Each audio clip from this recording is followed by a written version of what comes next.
1984. George Orwell. Parte 3. Capítulo 19. Winston encontra-se em uma sala de tortura, onde é submetido a intenso sofrimento físico e psicológico. Ele é confrontado por O'Brien, que revela ter sido capturado há muito tempo e que Winston sempre soube disso. Desesperado, Winston observa o guarda segurando um porrete negro e percebe que um simples golpe pode causar uma dor insuportável. Ele tenta se proteger, mas é atingido no cotovelo, resultando em uma explosão de dor intensa. Nesse momento, Winston percebe que a dor física é a pior coisa do mundo e que, diante dela, não há espaço para heroísmo. Ele contorce-se no chão, segurando seu braço ferido, enquanto o guarda ri de sua agonia. Winston conclui que nunca seria possível desejar mais dor, apenas o fim dela. O capítulo retrata a brutalidade do regime totalitário no qual Winston está inserido, onde a tortura é uma ferramenta de controle e aniquilação da individualidade. Através desse sofrimento, Winston é confrontado com a realidade de sua impotência e a extensão do poder do partido. O texto demonstra a degradação física e emocional do protagonista, bem como a crueldade dos agentes do regime. Capítulo 20. Winston continua seu interrogatório com O'Brien. O'Brien descreve o poder do partido em subjugar os indivíduos e eliminar sua capacidade de rebelião. Ele menciona o controle total que exercem sobre a mente das pessoas, através de lavagem cerebral e tortura. O'Brien afirma que o objetivo do partido não é apenas matar dissidentes, mas sim destruir completamente sua humanidade e substituí-la pela lealdade ao grande irmão. Durante o interrogatório, O'Brien usa técnicas para confundir Winston e distorcer sua percepção da realidade.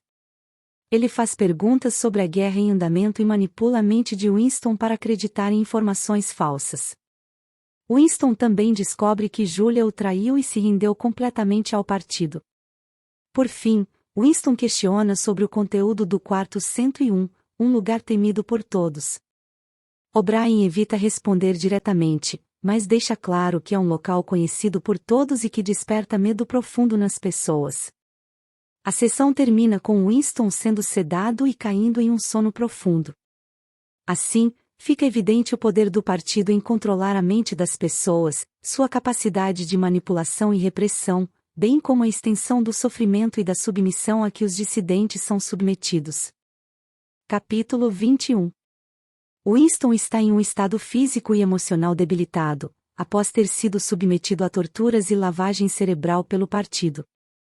O'Brien, seu torturador, mostra-lhe um espelho, revelando seu corpo magro e deteriorado, ressaltando a degradação que ele aceitou ao se opor ao partido. Winston se veste com dificuldade, percebendo sua própria feiura e fraqueza. Ele desaba em lágrimas, e O'Brien o consola, afirmando que ele pode escapar dessa situação se quiser. O'Brien lembra Winston de que foi ele mesmo quem se colocou nessa situação ao desafiar o partido. O'Brien destaca todas as degradações pelas quais Winston passou e questiona se há alguma humilhação que ele ainda não tenha enfrentado. Winston para de chorar e afirma que não traiu Julia. O'Brien reconhece essa verdade e a habilidade de Winston em expressá-la. Winston pergunta quando será morto, e O'Brien responde que pode levar algum tempo, mas que, no final, o partido o matará. Essa passagem mostra o estado desolador de Winston e o controle absoluto do partido sobre sua vida e destino. Capítulo 22. Winston está em um estado físico melhor do que antes. Ele recebe melhores condições de vida em sua cela, incluindo um travesseiro, colchão, banqueta e água quente. Ele é alimentado regularmente com comida surpreendentemente boa e até recebe um maço de cigarros. Winston passa a maior parte do tempo em devaneios confusos e sonhos felizes. Ele começa a se exercitar e percebe melhorias em seu corpo e mente. Gradualmente, ele se submete ao poder do partido, reconhecendo sua futilidade e a observação constante da polícia das ideias em sua vida. Ele aceita a doutrina do partido, mesmo que isso signifique negar a realidade e aceitar a falta de liberdade. Winston começa a praticar o brecacrime, que é a habilidade de evitar pensamentos perigosos ou contraditórios. Ele também reflete sobre sua eventual execução, sabendo que a morte pode chegar a qualquer momento, mas não sabe exatamente quando. No final, ele experimenta um devaneio jubiloso, caminhando em direção à execução, aceitando seu destino e se sentindo em paz. Capítulo 23. Winston está detido em um local subterrâneo, onde O'Brien o visita.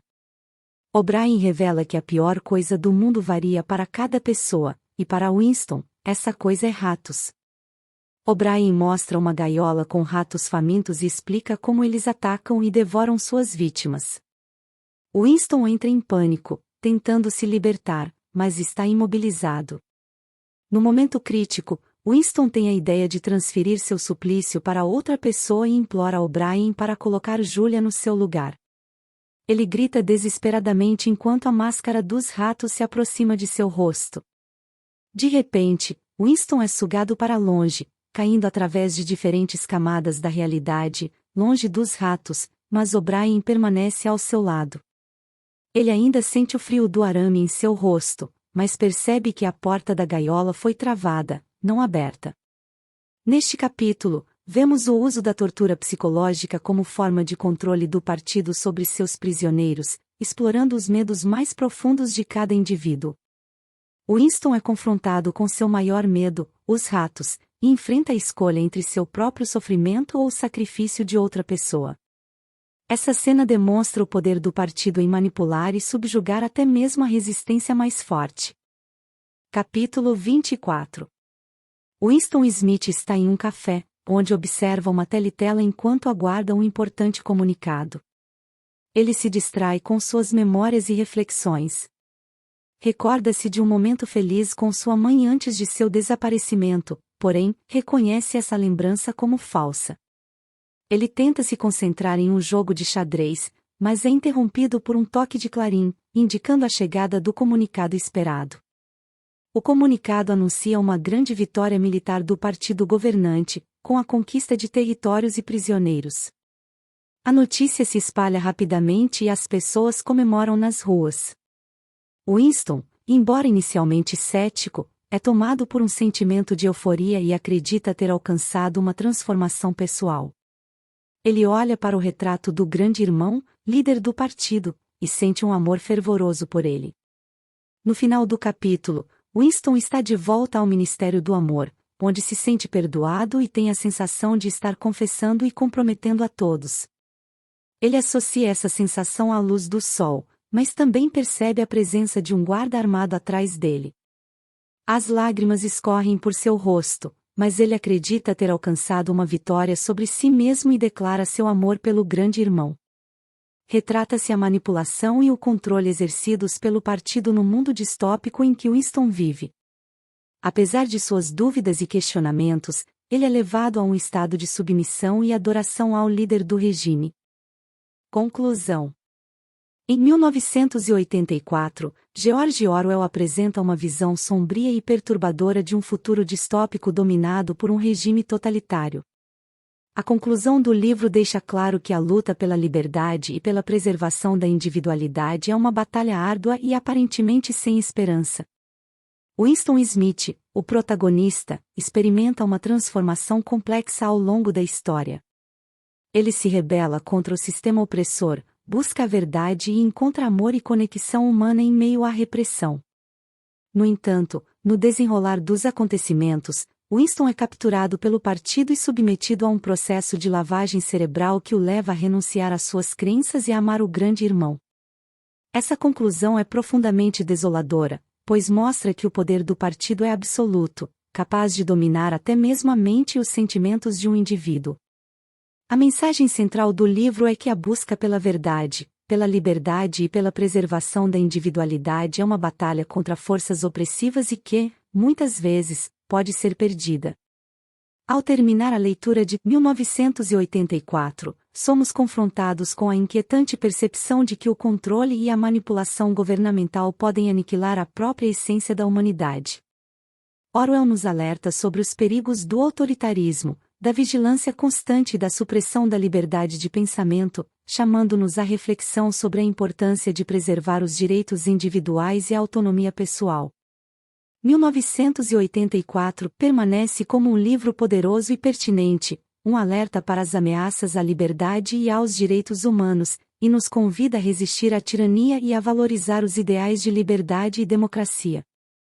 É uma obra que nos impulsiona a questionar e a não aceitar passivamente qualquer forma de opressão, mantendo sempre viva a chama da liberdade em nossas mentes e sociedades.